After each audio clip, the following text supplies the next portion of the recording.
예, 오늘의 시황 브리핑 시작하겠습니다. 뭐 지정학 문제도 계속 이어지고 있고 이제 관세 우려 있고 그래서 미국에서 금리 올라가고 달러 하락하고 글로벌 증시가 전체적으로 좀 부진한 그런 모습을 보였죠. 이것 때문에 이제 장중의 변동성이 컸는데 뭐 우리나라 같은 경우는 일단 미국과 유럽 간의 관세 전쟁 밖에 있는 나라잖아요. 그리고 주식시장에 이제 자금이 계속 유입되다 보니까 대형주 중심으로 코스피 지수는 어쨌든 플러스로 가는, 그러니까 하락 종목 많은 건 이제 미국과 유럽 갈등을 반영하고, 다음에 우리는 그래도 좀 이 상황에서 낫지 않나 이런 어떤 분위기는 대형주 쪽에 반영되고 이렇게 좀 엇갈리는 그런 모습이 나왔습니다.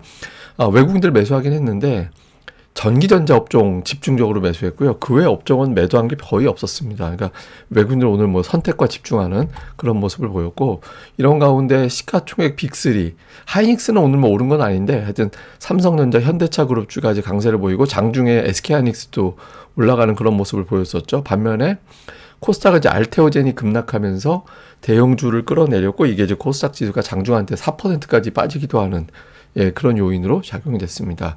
오늘 아시아 증시는 뭐 그냥 어정쩡했어요. 그러니까 미국이나 뭐 유럽 증시 움직인 거에 비하면 그래도 선방한 편인데, 뭐 어쨌든 좀 조심스럽게 움직이는 이제 그런 모습을 보였고, 코스피는 또 오늘 장중한테 또 4,800 초반까지 이제 밀려 내려가는 그런 모습을 보였다가 장중에 이제 뒤집었죠. 뒤집어서 4,909포인트, 거의 뭐 종가가 고가 수준으로 올라왔고 5일선을 결국에는 이제 지켜내는 그런 모습을 보였죠. 물론 이제 오늘 하락 종목이 일방적으로 많았습니다. 그러니까 보면 대형주만 플러스가 나고 중형주, 소형주 지수, 특히 소형주 지수는 1.2% 넘게 빠졌잖아요. 그래서 뭐 대형주 몇 개가 지수만 만들어 놓고 사실상은 오늘은 좀 하락한 날이다. 그러니까 미국과 유럽 간의 어떤 갈등을 투자자들이 좀 조심스럽게 본 날이었다. 이렇게 보일 수 있겠습니다.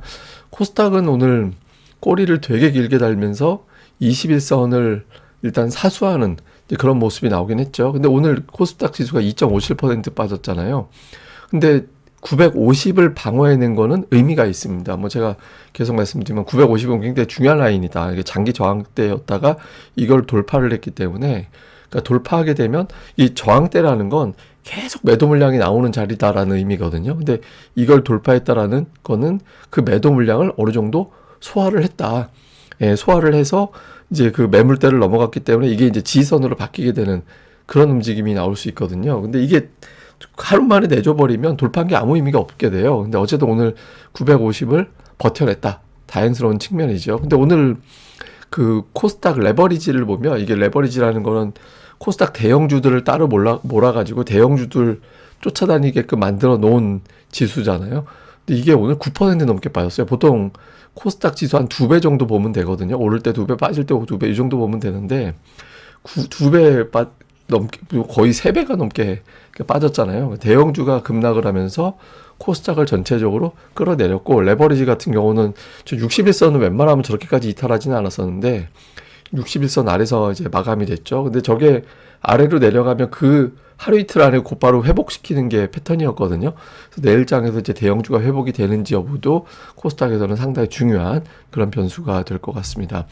뭐 뉴스들을 보면 우선 뭐 관세 전쟁 때문에 트럼프가 이제 유럽산, 특히 프랑스산 와인에 관세 부과한다라고 해서 이 사람이 그냥 뭐 그 전체적으로 가는 게 아니라 나라별로 꼽아가지고 다 돌아다니면서 관세 부과하려고 하나 보다. 이렇게 되면 유럽도 가만히 안 있을 것 같은데, 그러니까 이런 어떤 것들이 나오면서 이제 좀 부담이 되죠.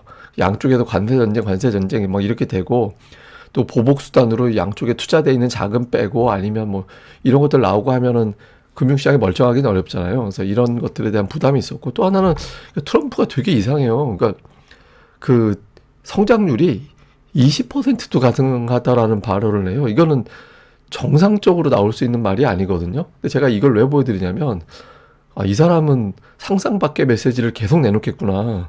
저게 성장률 20%가 정상적인 사람의 머릿속에서 나올 수 있는 말이 아니잖아요. 그래서 이 사람은 좀 파괴적인 어떤 발언들을 앞으로도 계속 할 수도 있겠구나라는 게 느껴지더라고요. 근데 어쨌든 미국과 유럽 간의 갈등 때문에 오늘 빠진 게 있었고, 그리고 근데 이게 하나는 저는 나름대로는 좀 중요한 메시지, 일정이라고 생각을 하는데, 미국 대법원에서 트럼프의 관세에 대해서 판결하는 거를 오늘 안 했거든요. 오늘 새벽에 할 줄 알았는데, 그러면 2월 20일로 한 달 정도 정도로 밀린 게 된 거예요. 이렇게 되면 대법원에서 중요 판결은 아마 한 달 이내는 안 나올 것 같다 이렇게 돼서. 근데 이번에 트럼프가 막 오버하고 한 게 이 대법원 판결 앞두고 여론전한 거다. 그러니까 이런 식의 해석도 있거든요. 그래서 이 대법원 판결이 이제 미뤄지게 되면서 트럼프의 강력한 메시지도 조금 덜 나오지 않을까? 그러니까 이렇게 보는 시각도 가능하죠.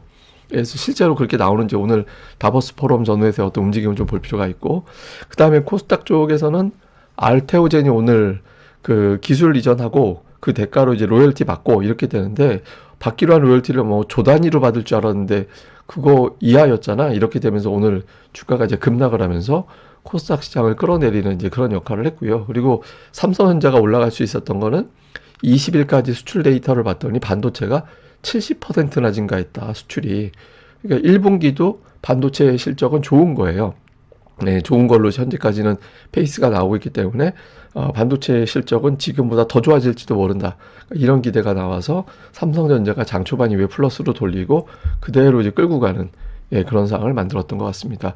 근데 이 관세 전쟁으로 비화되고 있는 갈등 부분들도 우리가 좀 주목을 해봐야 되는 게, 일단 양쪽에서 쓸 수 있는 가장 강력한 무기 중에 하나를 생각을 해보면 유럽은 통상위협 대응 조치. 그러니까 이제 막 국채도 팔고 주식도 팔고 빅테크 기업들이 유럽 와서 장사하는 거 틀어막고 막 이런 식으로 하는, 그러니까 이게 뭐 전방위적으로 쓸 수 있는 카드거든요. 이걸 가동해 버리면 상대 국가가 어느 정도 충격을 받아요. 그렇게 이제 받을 수 있는 사안이거든요. 근데 이게 이제 썼을 때 또 상대방 국가에 또 가만히 있지는 않을 거니까, 그래서 가장 최종 선택으로 보는데, 이걸 이제 마크롱이 이거 쓰자고 했다가 지금 트럼프한테 당한 거잖아요. 근데 어쨌든 유럽에서 저걸 써서 미국에 실제로 타격을 줄 수 있습니다. 그러니까 국채를 매도해버리면, 그러니까 미국의 금리가 올라가면서 미국 경제가 휘청거릴 수 있는 요인이 되거든요. 미국에서 뭐까지 쓸 수 있냐? 지금 유럽에 LNG 수출을 차단해버리면, 지금 러시아에서 LNG 살 수 없잖아요. 근데 여기서 LNG 수출을 차단해버리면 겨울철에 난방 대란이 나오고 에너지 대란 나오고 물가는 폭등하게 될 가능성이 있죠.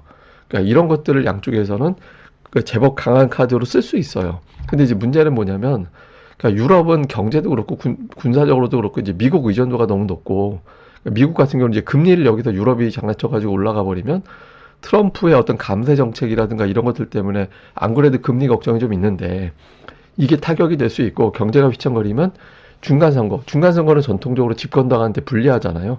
그러니까 안 그래도 불리한데 여기서 이제 사실상 저렇게 되면 내주게 된다, 결과적으로는. 그래서 양쪽에 저런 한계가 좀 있어서 결국에는 아마 어떤 형태가 됐든 이제 합의 비슷하게 될 것 같다. 예를 들면 이제 그린란드를 남의 나라를 가져가는 거는 미국 입장에서도 굉장한 부담이 될 수 있거든요. 물론 이제 트럼프니까 할 수는 있는데, 그래서 예를 들면 뭐 명분으로 삼는 게 중국하고 러시아가 노리고 있어, 뭐 이런 거잖아요. 그러면 이제 유럽에서 내가 알아서 할게, 대신 무기 필요하니까 미국 무기 많이 사줄게, 그리고 우리 국방비 올려놓게, 뭐 이렇게 하는 형태? 하여튼 뭐 그런 형태로 이제 상대 서로 간의 어떤 출구 전략을 뭔가 찾을 가능성은 있죠. 근데 어쨌든 전면적인 충돌보다는 양쪽이 모두 결국에는 이제 탁고 물러서는 그런 형태가 되지 않을까. 뭐 시장에서는 이렇게 보고, 이런 부분들이 이제 오늘 그래도 코스피 지수가 좀 플러스로 마감하는데 일조를 한 것 같고요. 또 하나는 이제 금리인데, 어저께 일본의 금리가 올라가고 오늘 새벽에 미국 금리도 많이 올라갔잖아요. 근데 오늘 일본의 금리가 빠졌거든요.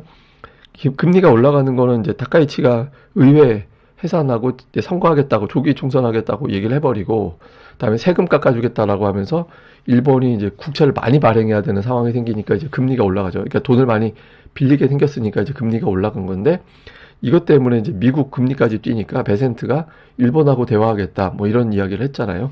뭐 그래서 그런지 몰라도 오늘 금리가 빠졌고, 오늘 미국에서 시장이 돌아갈 때도 금리가 빠지면 우리 증시에 유리한 게 됩니다.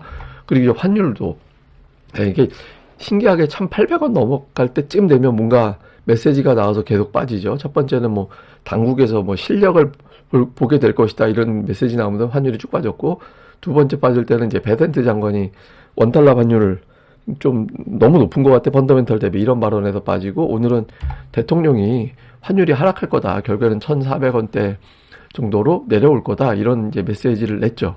이런 것도 있고, 이제 여차하면 우리가 미국에 투자하려고 하는 연 200억 달러 투자를 미룰 수도 있다, 그러니까 이런 메시지까지 나오면서 환율이 빠졌고, 그러니까 뭐 금리와 환율이 빠지면서 요것도 이제 그래도 뭐 중소형주 코스닥이 빠진 건 그렇지만, 그러니까 지수만 놓고 보면은 뭐 좀 지수가 플러스 갈 수 있었던 일부 요인이었다. 뭐 이 정도로 보면 되겠습니다.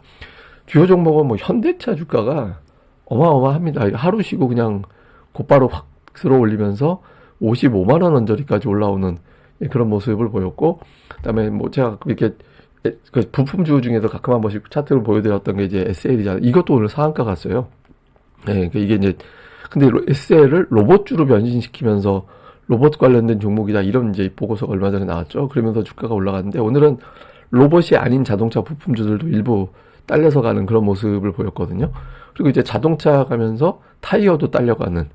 예, 그러니까 이게 이제 로봇의 타이어를 다나요? 근데 하여간 이제 타이어도 좀 딸려서 가면서 이게 이제 자동차 부품주, 다음에 이제 자동차 관련된 종목군들까지 로봇이 아니면서 그냥 전통의 자동차 관련된 종목들까지 딸려서 올라가는 그런 모습이 나오고 있고, 삼성전자는 지금 3일 동안 15만 원, 그러니까 4일 동안 15만 원 돌파는 못해요. 그러니까 그 언저리에서 계속 마감을 하거든요. 근데 삼성전자가 오늘 3% 가까이 올라가면서 지수를 좀 지탱해주는 그런 역할을 했죠. 그러니까 이게 사실 뭐 오늘 지수가 좋았다고 해도 하락한 종목이 일방적으로 많았기 때문에 좋은 날은 아니긴 했지만 여기서 시장까지 무너지면 쉽지 않았거든요. 그러니까 그렇게 되면 투자들이 다 단타만 치려고 하게 돼서 또 올라간다 희망이 없으니까 이제 올라가면 바로 매도하게 되는 그런 형태가 되잖아요.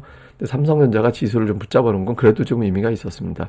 반면에 이제 코스닥의 시총 1위 종목은 너무 많이 빠졌죠. 재료가 나오면서 계약건이 나왔는데 계약 규모가 생각보다 너무 차이가 났다. 이렇게 이제 실망을 하면서 매도가 나왔는데 그 차이에 비하면 낙폭이 너무 크기도 하거든요. 이게 이제 좀 낙폭이 저렇게 크다라는 거는 약간 이제 여기 뭐라고 해야 되나 좀 기대감이 있었던 투기적인 거래 매수세가 좀 많이 붙어 있었던 것 같아요. 그래서 그러니까 그런 것들이 오늘 이거 안 되겠다 하고 이제 이게 공매도가 되게 많았던 종목은 아니었거든요. 그래서 그런 대상보다는 여기에 좀 엮여 있었던 기대감을 많이 갖고 있었던 자금이 들어가서 이제 좀 그냥 다 로스컷, 손절매를 하고, 특히 이제 오늘 기관 투자자들의 물량이 엄청나게 많이 나왔거든요. 그러니까 기관들이 물량을 많이 던지면서 이제 낙폭이 좀 커졌습니다. 한편으로는 이제 기관 물량 어느 정도 다 터져버려서 이제 더 나올 물량이 있는지는 잘 모르겠죠. 자, 대형주 쪽 보면 오늘 삼성전자, 현대차 두 종목이 오늘 지수를 47포인트, 오늘 코스피 올라간 거에 2배 역할을 했어요. 그러니까 저거 2개 빼면 오늘 마이너스 24포인트였다라는 거죠. 또 하나 중요한 거, 빅3 시총이 1540조 원 정도 됩니다, 이제. 빅3의 시가총액이 1540조 원까지 되는 그런 상황이 됐고, 전체 시가총액의 46% 정도가 넘거든요. 47% 정도. 거의 절반이에요, 거의 절반. 47%가 아니라 거의 40% 가까이. 그 정도 차지하고 있거든요. 그러니까 지수의 영향력이 굉장히 커져버렸죠. 그리고 기아하고 하나이어로하고 시총 차이가 거의 좁혀졌습니다. 그러니까 여차하면 하루 지나면 기아의 시가총액이 6위까지 올라가는 그런 결과가 나올 수도 있겠죠. 그래서 자동차 업종 두 개, 그러니까 모비스 빼고 현대차와 기아의 어떤 시가총액의 합산도 지금 굉장히 많이 커져 있다. 엄청나게 커졌다. 요것도 특징이고요. 코스닥은 반면에 오늘 이게 이렇게 등락이 나오면 안 되는데, 시가총액 1위 종목은 22% 빠지고, 5위 종목은 12% 빠지고, 9위 종목이 12% 빠지고, 10위 종목이 19%가 올라가고, 그리고 오늘 코스닥의 하락에 기여한 게 알테오젠 한 종목이 10포인트였어요. 그러니까 보통 이런 숫자가 나오기가 어려운데, 거의 정상적인 하락보다는 이제 감정적인 또는 기계적인 투매가 겹쳐서 나왔다. 이렇게 볼 수 있는 대목이죠. 이게 그 시가총액이 이렇게 되면서 에코프로미엄하고 별 차이가 안 나요. 그 정도로 좀 쪼그라들었습니다. 수급에서는 오늘 외국인들이 순매수하고 기관들도 매수하고 개인들이 오늘 1조 원 팔았거든요. 근데 오늘 코스닥 쪽에서 기관 매도가 많았잖아요. 근데 기관 매도가 보시면은 7,818억 원이 일반 서비스거든요. 근데 일반 서비스가 뭐냐면 저기 알테오젠이 들어가요. 그러니까 일부 제약바이오 종목군들이 일반 서비스 업종에 들어가 있거든요. 그래서 그 기관들은 사실상 오늘 그 특정 종목의 매도를 집중해서 사실상은 좀 관망한 거였다. 이렇게 볼 수 있죠. 종목으로 보면 외국인들 오늘 삼성전자를 우선주 포함하면 1조 1,000억 샀습니다. 근데 순매수 3위가 300억이에요. 그러니까 오늘 외국인들은 그냥 삼성전자만 샀다. 나머지는 그냥 좀 조금씩 뿌려 담는 느낌? 그 다음에 이제 매도 쪽에서는 현대 기아차 같이 이제 자동차 그룹들, 현대차 그룹 관련된 종목군들 이런 쪽에 좀 매도가 있었고, 그다음에 기관 투자자들은 자동차, 현대차, 기아, 모비스 요게 이제 매수가 집중돼 있었고, 그다음에 전력 관련된 종목이라든가 방산 쪽에 해당되는 종목이라든가 뭐 이게 이제 매수에 들어가 있었고요. 코스닥 쪽에서 외국인들이 오늘 ABL 바이오 900억 정도, 그다음에 이제 알테오젠 350억 정도, 그다음에 뭐 하여튼 이런 식으로 이제 로봇주 대형 로봇 바이오 이런 쪽에 매도를 했고요. 매수는 그냥 업종 내에서 골라 담았습니다. 예, 뭐 특정한 업종을 되게 많이 사는 건 아니고 대형 로봇 팔고 조금 시총이 덜한 로봇주 사는 거 정도, 그 외에는 좀 골라 담는 정도 이렇게 갔고요. 이제 기관 투자자들은 알테오젠을 6,300억을 던졌어요. ABL 바이오가 7,000억. 그러니까 오늘 보면 기관들의 전체 매도가 7,000억인데 저 두 종목이 7,000억이었잖아요. 그래서 그 외에도 아랫단으로 보면 이제 제약바이오가 되게 많이 매도에 있었고, 그러니까 매수 쪽은 이제 로봇주들, 예, 로봇주들이 좀 매수에 있었고, 그 외에는 뭐 업종 내에서 좀 골라서 샀다. 그러니까 이 정도로 우리가 보면은 될 것 같습니다. 자, 뭐 미국 유럽 갈등 때문에 갈등만 반영했거든요. 오늘 미증시가 대화 가능성이라든가 이런 것들을 거의 반영하지 못했어요. 그래서 이런 어떤 구도가 그대로 가게 되는지. 근데 오늘 장에서는 조금 다보스 포럼에서 어떤 뭐 멱살 잡고 싸우지 않는 한 좀 대화도 있을 것 같긴 한데 어떤 형태의 결론이 나오게 되는지. 그다음에 이제 미국에서 국채 금리가 진정이 되는지. 오늘 일본 금리가 진정됐거든요. 근데 미국 시장 돌아갈 때도 그런 추세가 유지가 되는지. 그다음에 어제 강세장 나오면서 그러니까 중성주 쪽에 어떤 흐름의 변화가 생긴 것 같이 보였었잖아요. 근데 오늘 이제 바로 빠졌거든요. 근데 이게 이틀 이내 다시 올라가면 되니까 오늘 일단 못 올라갔으니까 내일장 정도에서 중성주들이 좀 움직여야지. 안 그러면 어제 그 상승이 그냥 초단타, 예, 그 정도에 그쳐버리게 되거든요. 근데 지금 예탁금이 엄청나게 올라가서 95조 원까지 불어나 있어요. 그래서 좀 중성주 매수할 여력은 좀 있다라고 봐야 되거든요. 그래서 좀 내일장에서 의미 있는 코스닥 쪽에서의 변화가 생기는지, 그리고 특히 이제 로봇주가 지금 가장 앞서서 올라가 버렸는데, 그러니까 로봇 다음에 한두 개 정도가 내일장에서 또 변화가 생길 것으로 예상은 되거든요. 그래서 어떤 업종이 또 추가가 되는지, 그러니까 이 부분도 잘 보도록 하겠습니다. 예, 근데 이거는 뭐냐면 제가 예전에 삼성전자, SK하이닉스 주가가 올라갈 때 이 종목이 올라갈 수 있는 원리를 설명드린 적 있잖아요. 그러니까 그래서 뭐 참깨 전략, 수박 전략하고 이제 비슷한 얘기긴 한데, 이게 이제 유통 주식이 두 종목 다 15% 왔다 갔다밖에 안 되는 것 같다. 근데 사실 현대차도 비슷해요. 그러니까 모비스를 비롯해서 이제 대주주들 비중이 거의 31%. 그러니까 국민연금이 7.3% 보유한 걸로 신고가 돼 있으니까 합산이 38%잖아요. 다음에 여기다가 이제 우리사주라든가 이런 거 등등 합치면 40% 이상이죠. 여기다가 외국인들이 34.5% 가지고 있고, 기관의 매수 물량, 보유 물량 추정치가 얼마나 될지 정확히는 알 수는 없는데, 추정을 해보면은 80% 이상은 잠겼다라는 표현은 그렇지만, 그 실제로 활발하게 움직일 수 있는 유통 주식 비율이 별로 안 높아요. 그러니까 최근에 보면 삼성전자, SK하이닉스에 의해서 자동차가 올라가는 것도 보면, 우리가 많이 갖고 있는 거 우리가 땡긴다, 우리 지분가치 올린다, 막 이런 식으로 올라가는 거거든요. 그래서 대형주 내에서 유통 가능한 주식 지분율이 좀 낮은 종목군들, 이런 것들도 한번 의미가 있어서 이런 종목들, 다음에 이런 종목들이 갈 때 좀 쫓아서 갈 수 있는 종목들을 보고, 그 다음에 예탁금이 늘어났기 때문에 예탁금 늘어난 상태에서 어제 가고 오늘 쉬고 내일장에 또 움직이는 종목군들, 이런 것들을 좀 잘 살펴보는 게 필요할 것 같습니다. 예, 저는 또 다음에 뵙겠습니다. 이 방송 구독하기와 좋아요, 꼭 부탁드립니다. 감사합니다.